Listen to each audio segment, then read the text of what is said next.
अथ द्वादशो अध्याय ध्यानम्। ओं विद्युद्दां संप्रभां मृक्पतिस्कन्धस्थितां भीषणां कन्याभिकरवालखेट विलसत्स्ताभिरासेवितां हस्तश्चक्रगदासिखेट विशिखांश्चापं गुणं तर्जनीं विभ्राणामतलात्सिकां शशिधरां दुर्गां त्रिनेत्रां भजे। ओम देव्युवाच। देवी बोली, देवताओं जो एकाग्रचित होकर प्रतिदिन स्तुतियों से मेरा स्तवन करेगा, उसकी सारी बाधा मैं निश्चय ही दूर कर दूंगी। जो मधुकैटभ का नाश, महिषासुर का वध और शुंभ निशुंभ के संहार प्रसंग का पाठ करेंगे तथा अष्टमी, चतुर्दशी और नवमी को भी जो एकाग्रचित हो भक्ति पूर्वक मेरे उत्तम महात्म्य का श्रवण करेंगे, उन्हें कोई पाप नहीं छू सकेगा। उन पर पाप जनित आपत्तियां भी नहीं आएंगी। उनके घर में कभी दरिद्रता नहीं होगी तथा उनको कभी प्रेमी जनों के विछोह का कष्ट भी नहीं भोगना पड़ेगा। इतना ही नहीं, उन्हें शत्रु से, लुटेरों से, राजा से, शस्त्र से, अग्नि से तथा जल राशि से भी कभी भय नहीं होगा। इसलिए सबको एकाग्रचित होकर भक्ति पूर्वक मेरे इस महात्म्य को सदा पढ़ना और सुनना चाहिए। यह परम कल्याण कारक है। मेरा महात्म्य महामारी जनित समस्त उपद्रवों तथा आध्यात्मिक आदि तीनों प्रकार के उत्पातों को शांत करने वाला है। मेरे जिस मंदिर में प्रतिदिन विधि पूर्वक मेरे इस महात्म्य का पाठ किया जाता है, उस स्थान को मैं कभी नहीं छोड़ती। वहाँ सदा ही मेरा सानिध्य बना रहता है। बलिदान, पूजा, होम तथा महोत्सव के अवसरों पर मेरे चरित्र का पूरा पूरा पाठ और श्रवण करना चाहिए। ऐसा करने पर मनुष्य विधि को जानकर या बिना जाने भी मेरे लिए जो बलि, पूजा या होम आदि करेगा, उसे मैं बड़ी प्रसन्नता के साथ ग्रहण करूंगी। शरद काल में जो वार्षिक महापूजा की जाती है, उस अवसर पर जो मेरे इस महात्म्य को भक्तिपूर्वक सुनेगा, वे मनुष्य मेरे प्रसाद से सब बाधाओं से मुक्त तथा धन, धान एवं पुत्र से संपन्न होगा। इसमें तनिक भी संदेह नहीं है। मेरे इस महात्म्य, मेरे प्रादुर्भाव की सुंदर कथाएं तथा युद्ध में किए हुए मेरे पराक्रम सुनने से मनुष्य निर्भय हो जाता है। मेरे महात्म्य का श्रवण करने वाले पुरुषों के शत्रु नष्ट हो जाते हैं, उन्हें कल्याण की प्राप्ति होती है तथा उनका कुल आनंदित रहता है। सर्वत्र शांति कर्म में बुरे स्वप्न दिखाई देने पर तथा ग्रह जनित भयंकर पीड़ा उपस्थित होने पर मेरा महात्म्य श्रवण करना चाहिए। इससे सब विघ्न तथा भयंकर ग्रह पीड़ाएं शांत हो जाती हैं और मनुष्य द्वारा देखा हुआ दुःस्वप्न शुभ स्वप्न में परिवर्तित हो जाता है। बाल ग्रहों से आक्रांत हुए बालकों के लिए यह महात्म्य शांतिकारक है तथा मनुष्यों के संगठन में फूट होने पर यह अच्छी प्रकार मित्रता कराने वाला होता है। यह महात्म्य समस्त दुराचारियों के बल का नाश करने वाला है।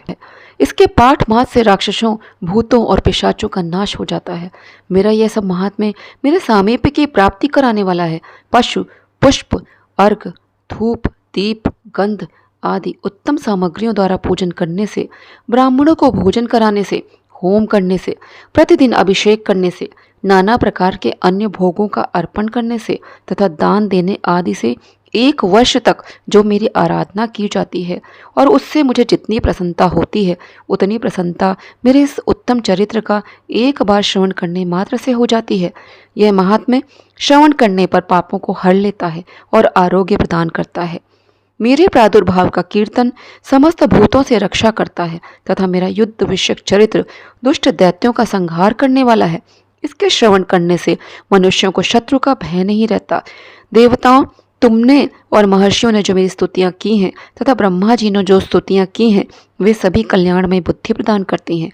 वन में, सूने मार्ग में अथवा दावानल से घिर जाने पर, निर्जन स्थान में, लुटेरों के दांव में पड़ जाने पर या शत्रुओं से पकड़े जाने पर अथवा जंगल में सिंह, व्याघ्र या जंगली हाथियों के पीछा करने पर, कुपित राजा के आदेश से वध या बंधन के स्थान में ले जाए जाने पर अथवा महासागर में नाव पर बैठने के बाद भारी तूफान से नाव के डगमग होने पर और अत्यंत भयंकर युद्ध में शस्त्रों का प्रहार होने पर अथवा वेदना से पीड़ित होने पर, किम बहुना सभी भयानक बाधाओं के उपस्थित होने पर जो मेरे इस चरित्र का स्मरण करता है, वह मनुष्य संकट से मुक्त हो जाता है। मेरे प्रभाव से सिंह आदि हिंसक जंतु नष्ट हो जाते हैं तथा लुटेरे और शत्रु भी चरित्र का स्मरण करने वाले पुरुष से दूर भागते हैं। ऋषि कहते हैं, यूं कहकर प्रचंड पराक्रम वाली भगवती चंडिका सब देवताओं के देखते देखते वहीं अंतर्ध्यान हो गई। फिर समस्त देवता भी शत्रुओं के मारे जाने से निर्भय हो पहले की ही भांति यज्ञ भाग का उपभोग करते हुए अपने अपने अधिकार का पालन करने लगे। संसार का विध्वंस करने वाले महाभयंकर अतुल पराक्रमी देवशत्रु शुंभ तथा महाबली निशुंभ के युद्ध में देवी द्वारा मारे जाने पर शेष दैत्य पाताल में चले गए। राजन, इस प्रकार भगवती अंबिका देवी नित्य होती हुई भी पुनः पुनः प्रकट होकर जगत की रक्षा करती हैं। वे ही इस विश्व को मोहित करती हैं, वे ही जगत को जन्म देती हैं तथा वे ही प्रार्थना करने पर संतुष्ट हो विज्ञान एवं समृद्धि प्रदान करती हैं। राजन, महाप्रलय के समय महामारी का स्वरूप धारण करने वाली वे महाकाली ही समस्त ब्रह्मांड में व्याप्त हैं। वे ही समय समय पर महामारी होती और वे ही स्वयं अजन्मा होती हुई भी सृष्टि के रूप में प्रकट होती हैं। वे सनातनी देवी ही समयानुसार संपूर्ण भूतों की रक्षा करती हैं। मनुष्यों के अभ्युदय के समय वे ही घर में लक्ष्मी के रूप में स्थित हो उन्नति प्रदान करती हैं और वे ही अभाव के समय दरिद्रता बनकर विनाश का कारण होती हैं। पुष्प, धूप और गंध आदि से पूजन करके उनकी स्तुति करने पर वे धन, पुत्र, धार्मिक बुद्धि तथा उत्तम गति प्रदान करती हैं। श्री मार्कंडेय पुराणे सावर्णिके मन्वंतरे सत्यसंतुमम कामः। अत्रयोदशो अध्याय। ध्यानम्। ओम बालार्कमण्डलाभासां चतुर्बाहुं त्रिलोचनां पाशांकुशवराभीतिर्धारयन्तीं शिवां भजे। ऋषिर्वाच। ऋषि कहते हैं, राजन, इस प्रकार मैंने तुमसे देवी के अनुपम महात्म्य का वर्णन किया जो इस जगत को धारण करती हैं। उन देवी का ऐसा ही प्रभाव है। वे ही विद्या ज्ञान उत्पन्न करती हैं। भगवान विष्णु की माया स्वरूपा उन भगवती के द्वारा ही तुम ये वैश्य तथा अन्यान्य विवेकी जन मोहित होते हैं, मोहित हुए हैं तथा भविष्य में भी मोहित होंगे। महाराज, तुम उन्हीं परमेश्वरी की शरण में जाओ। आराधना करने पर वे ही मनुष्यों को भोग, स्वर्ग तथा मोक्ष प्रदान करती हैं। मार्कंडेय जी कहते हैं, कौष्टुकी जी, मेधा मुनि के ये वचन सुनकर रजसुरत ने उत्तम व्रत का पालन करने वाले उन महाभाग महर्षि को प्रणाम किया। वे अत्यंत ममता और राज्यापहरण से बहुत खिन्न हो चुके थे। महामुनि इसलिए विरक्त होकर वे राजा तथा वैश्य तत्काल तपस्या को चले गए और वे जगदम्बा के दर्शन के लिए नदी के तट पर रहकर तपस्या करने लगे। वह और वैश्य उत्तम देवी सूक्त का जप करते हुए तपस्या में प्रवृत्त हुए। वे दोनों नदी के तट पर देवी की मृणमयी मूर्ति बनाकर पुष्प, धूप और हवन आदि के द्वारा उनकी आराधना करने लगे। उन्होंने पहले तो आहार को धीरे धीरे कम किया, फिर बिल्कुल निराहार रहकर देवी में मन लगाए एकाग्रता पूर्वक उनका चिंतन आरंभ किया। वे दोनों अपने शरीर के रक्त से प्रोक्षित बलि देते हुए लगातार 3 वर्षों तक संयम पूर्वक आराधना करते रहे। इस पर प्रसन्न होकर जगत को धारण करने वाली चंडिका देवी ने प्रत्यक्ष दर्शन देकर कहा। देवी बोली, राजन तथा अपने कुल को आनंदित करने वाले वैश्य, तुम लोग जिस वस्तु की अभिलाषा रखते हो वह मुझसे मांगो, मैं संतुष्ट हूँ, अतः तुम्हें वह सब कुछ दूंगी। मार्कंडेय जी कहते हैं, तब राजा ने दूसरे जन्म में नष्ट न होने वाला राज्य मांगा तथा इस जन्म में भी शत्रुओं की सेना को बलपूर्वक नष्ट करके पुनः अपना राज्य प्राप्त कर लेने का वरदान मांगा।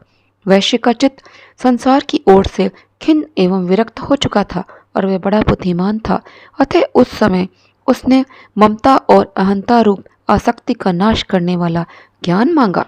देवी बोली, राजन, तुम थोड़े ही दिनों में शत्रुओं को मारकर अपना राज्य प्राप्त कर लोगे। अब वहाँ तुम्हारा राज्य स्थिर रहेगा।